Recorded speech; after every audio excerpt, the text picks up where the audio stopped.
Welcome back to our channel. 5ാം ക്ലാസ്സിലെ Malayalam second time ഇവാലുവേഷൻ്റെ മോഡൽ ക്വസ്റ്റ്യൻ പേപ്പറും അവയുടെ ആൻസേഴ്സുമാണ് നമ്മൾ ഈ വീഡിയോയിലൂടെ നോക്കാൻ പോകുന്നത്. അപ്പോൾ എക്സാമൊക്കെ ആവാനായി നമ്മുടെ പുതിയ സിലബസ് അനുസരിച്ചിട്ടുള്ള ക്വസ്റ്റ്യൻ പേപ്പേഴ്സാണ് വരിക. അപ്പോൾ നമുക്ക് കുറച്ച് മോഡൽ ക്വസ്റ്റ്യൻ പേപ്പേഴ്സ് നോക്കാം. ഓക്കെ, അപ്പോൾ ഇത് മലയാളമാണ്. ഒന്നാമത്തെ പ്രവർത്തനം ആസ്വാദന കുറിപ്പ് തയ്യാറാക്കുക. വായുവില്ലാത്ത ലോകം നമ്പ്യാരുടെ തണലിൽ നിന്നും എടുത്തിട്ടുള്ളതാണ്. വാഗ്മയ ചിത്രങ്ങൾ പ്രാധാന്യം കൊടുക്കുന്ന ഈ കവിതാഭാഗത്തിന് ഒരു ആസ്വാദന കുറിപ്പ് തയ്യാറാക്കാനാണ് പറഞ്ഞിട്ടുള്ളത്. അപ്പോൾ എങ്ങനെയൊക്കെയാണ് നമ്മൾ എഴുതേണ്ടത്? തുള്ളൽ ഒരു ദൃശ്യകലയാണ്. ആ കലയ്ക്ക് വേണ്ടി എഴുതിയ കവിതയാണ് അഥവാ പാട്ടാണ് പാഠഭാഗം. ദൃശ്യത്തിനു പ്രാധാന്യം നൽകുന്ന വാഗ്മയ ചിത്രങ്ങളാണ് പാഠഭാഗത്തുള്ളത്. കവിത ആസ്വദിക്കുന്നത് അർത്ഥത്തിൽ, ദൃശ്യഭംഗിയിൽ, താളഭംഗിയിൽ, ഈണത്തിൽ ഒക്കെയാണ്.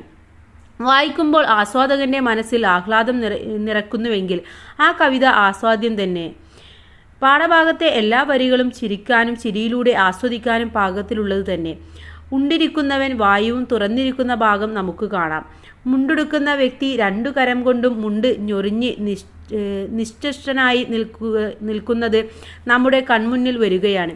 പാഠഭാഗം ഏറ്റവും ഹൃദ്യമാക്കുന്നതും ഈ ദൃശ്യഭംഗി തന്നെയാണ്. ഓക്കെ, ഇനി രണ്ടാമത്തെ ചോദ്യം നോക്കാം. കടങ്കഥ വ്യാഖ്യാനമാണ്.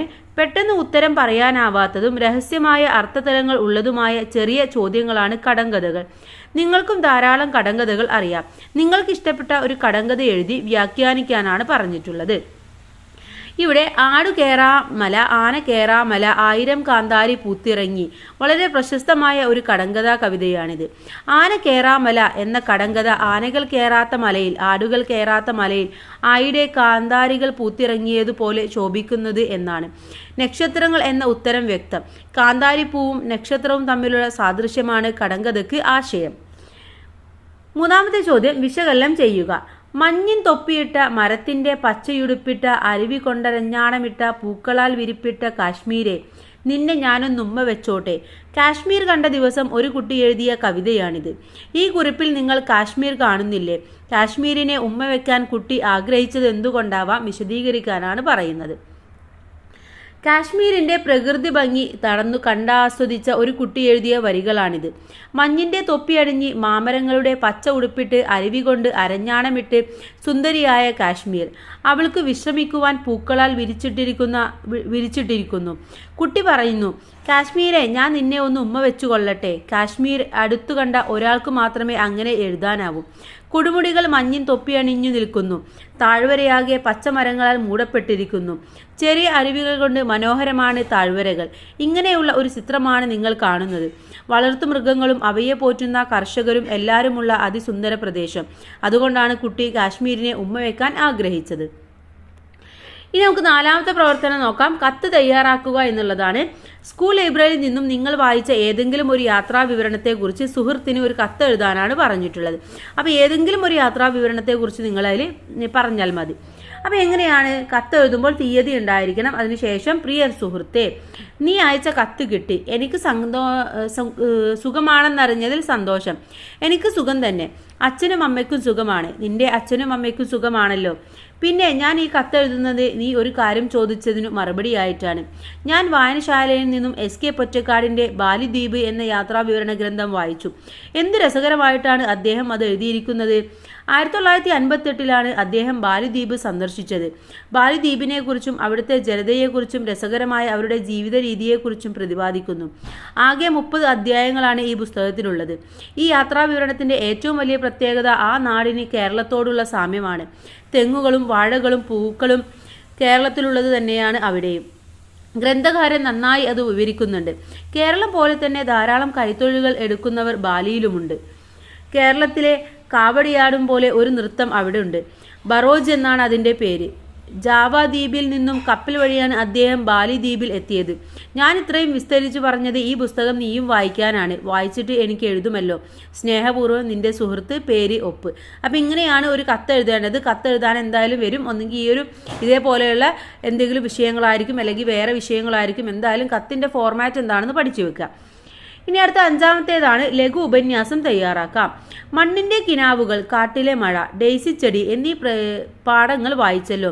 ഇവയെ അടിസ്ഥാനമാക്കി പ്രകൃതി പാഠങ്ങൾ എന്ന തലക്കെട്ടിൽ ഒരു ഉപന്യാസം തയ്യാറാക്കാനാണ് പറയുന്നത്. പ്രകൃതി പാഠങ്ങൾ എന്നാണ് തലക്കെട്ട് കൊടുക്കേണ്ടത്. അപ്പം നിങ്ങൾ തലക്കെട്ട് എഴുതുക പ്രകൃതി പാഠങ്ങൾ എന്നിട്ട് അതിൽ എഴുതേണ്ടത് മനുഷ്യൻ്റെയും മറ്റ് ജീവജാലങ്ങളുടെയും നിലനിൽപ്പ് പ്രകൃതിയെ ആശ്രയിച്ചാണ്. എല്ലാ ജീവികൾക്കും ആവശ്യമായ ഭക്ഷണവും വെള്ളവും പ്രകൃതിയാകുന്ന അമ്മയാണ് നൽകുന്നത്. മണ്ണിൻ്റെ കിനാവുകൾ എന്ന കവിതയിൽ പുഷ്പങ്ങളുടെ സൗന്ദര്യത്തെക്കുറിച്ചാണ് പറയുന്നത്. ആ പുഷ്പങ്ങൾ മണ്ണിൻ്റെ സൗന്ദര്യം വർദ്ധിപ്പിക്കുന്നു. അതോടൊപ്പം മണ്ണിൻ്റെ ഓമൽ കിനാക്കളും ജീവന്റെ പ്രതീക്ഷകളുമാണ്.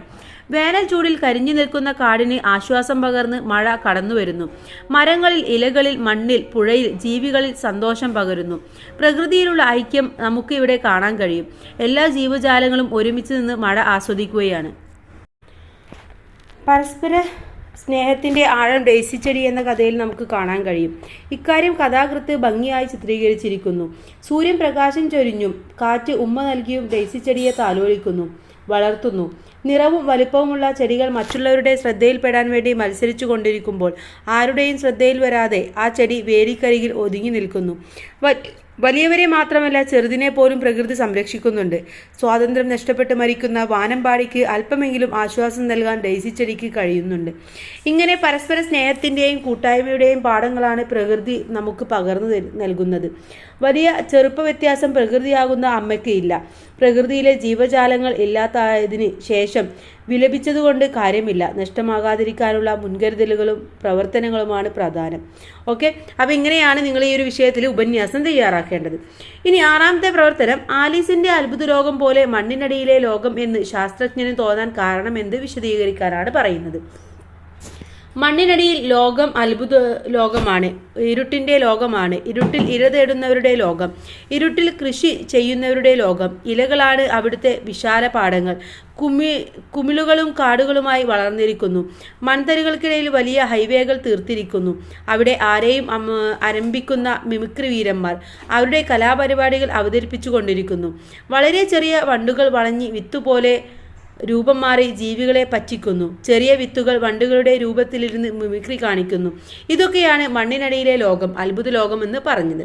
ഓക്കെ, അപ്പോൾ ഇത്രയുമാണ് നമ്മുടെ ഒരു കേരള പാഠാവലിയിലെ പ്രധാനപ്പെട്ട കുറച്ച് ക്വസ്റ്റ്യൻസ് എന്ന് പറയുന്നത്. ഇനി നമുക്ക് മറ്റൊരു ക്വസ്റ്റ്യൻ പേപ്പറും കൂടെ ഉടൻ തന്നെ അപ്ലോഡ് ചെയ്യുന്നതാണ്. അപ്പോൾ എല്ലാ കൂട്ടുകാരും എല്ലാ ക്വസ്റ്റ്യൻ പേപ്പേഴ്സും ഒന്ന് മനസ്സിലാക്കി വെക്കുക, എല്ലാ ആൻസേഴ്സും മനസ്സിലാക്കി വെക്കുക. അപ്പോൾ നിങ്ങൾക്ക് മനസ്സിലാവും എങ്ങനെയൊക്കെയാണ് ക്വസ്റ്റ്യൻസ് വരുന്നത്, എങ്ങനെയാണ് ആൻസേഴ്സ് എഴുതേണ്ടത് എന്ന് മനസ്സിലാവും. ഓക്കെ, അപ്പോൾ ബാക്കിയുള്ള ഓരോ സബ്ജക്റ്റുകളായിട്ട് ഉടൻ തന്നെ അപ്ലോഡ് ചെയ്യുന്നതാണ്. അപ്പോൾ എല്ലാ കൂട്ടുകാർക്കും താങ്ക്സ് ഫോർ വാച്ചിങ്.